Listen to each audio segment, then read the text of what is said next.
Hello les beaux gosses, j'espère que vous allez bien, c'est Jimmy, ça fait très longtemps que je vous ai pas fait une petite vidéo et franchement ça m'a manqué. J'en ai pas fait parce que j'ai pas changé de roue et que je fais très souvent le même trajet et donc forcément c'était peut-être pas hyper intéressant comme contenu à vous partager. Depuis les 2-3 mois où j'ai pas fait de vidéo, j'ai reçu pas mal de questions et du coup je vais faire une petite vidéo pour essayer d'y répondre.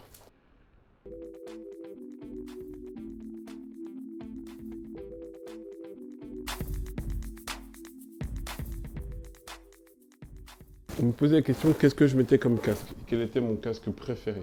Donc j'ai le Ruroc, j'ai un Steelbird, j'ai un Fox et du coup j'ai un POC. Et mon casque préféré est de très loin, c'est le POC.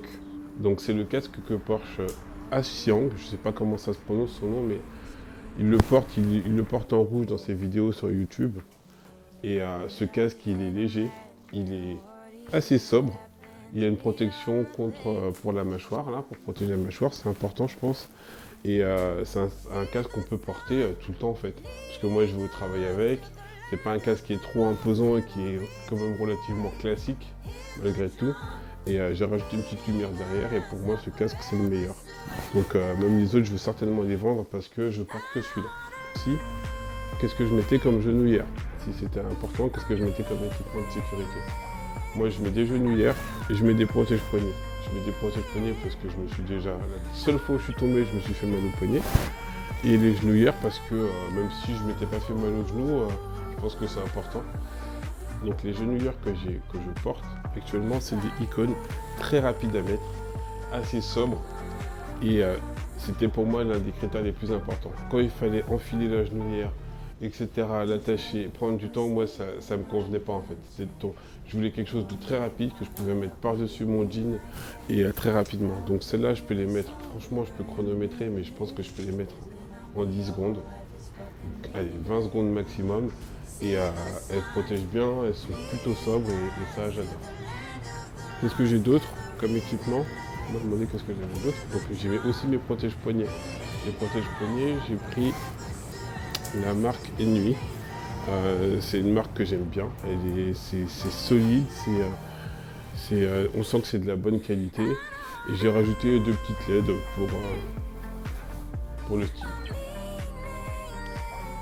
Enfin, on m'a souvent posé la question, qu'est-ce que je pensais encore de la V10F?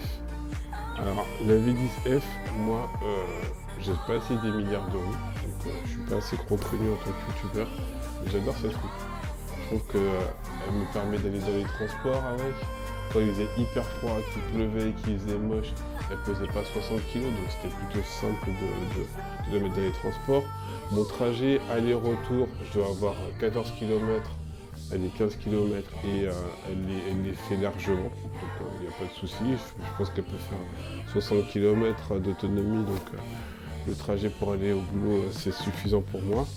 J'ai pas fait 10 milliards de coups et donc sur des trajets trop longs, donc ça va. Elle est belle, je trouve qu'elle est toujours aussi belle. J'adore ces petites LED quand les gens ils la voient et qui connaissent pas la Subaru, ils sont toujours impressionnés. Elle est belle perdue, etc. Comment tu fais, etc. Donc moi je la kiffe toujours. En revanche, il y a la V12 qui va sortir et là pour le coup, celle-là elle m'attire vraiment. Donc du coup elle a tout ce que j'attends d'une roue. Elle sera plus puissante, plus rapide, beaucoup plus rapide. C'est une roue de 100 volts, donc c'est génial. Et il y a des LED, il y aura des speakers, des enceintes embarquées. Et voilà, moi c'est tout ce que je voulais, c'était la même que la V10F, mais la suivante en fait. Et là je pense que je vais tout avoir. Et pour le coup, ouais, celle-là, je vais devoir craquer. Donc si vous voulez me sponsoriser et m'envoyer des chèques pour que je l'achète, je les accepte avec joie. Et ouais, je vais craquer parce qu'elle est trop belle, elle sera trop belle. Et généralement, quand on commence avec une marque de roue, je sais pas, on est fidèle, je pense, pendant un bout de temps. Donc j'ai commencé avec la V5, là je suis avec la V10, je passe direct à la V12, je suis hyper content. Enfin, je serai content quand je l'aurai, mais je pense qu'il va falloir que je saute le pas du coup.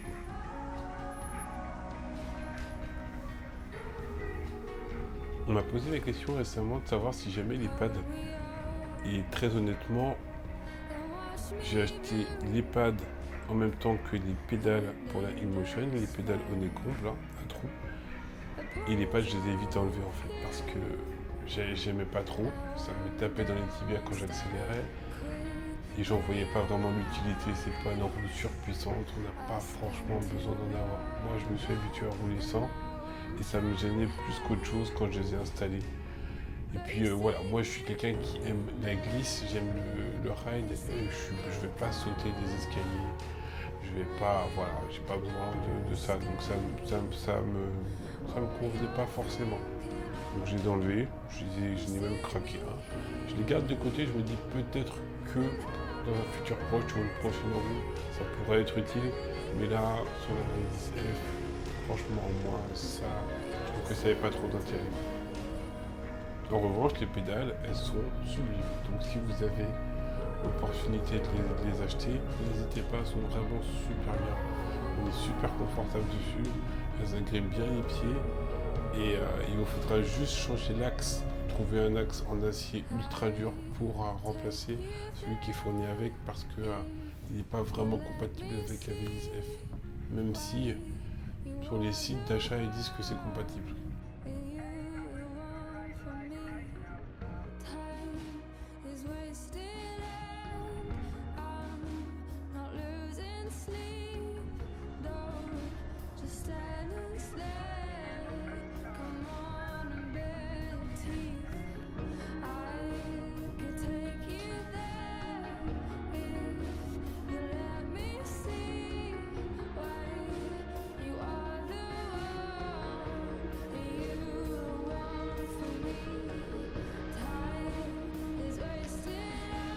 Passez une bonne semaine, à très bientôt, c'était Jimmy Dazitz, ciao.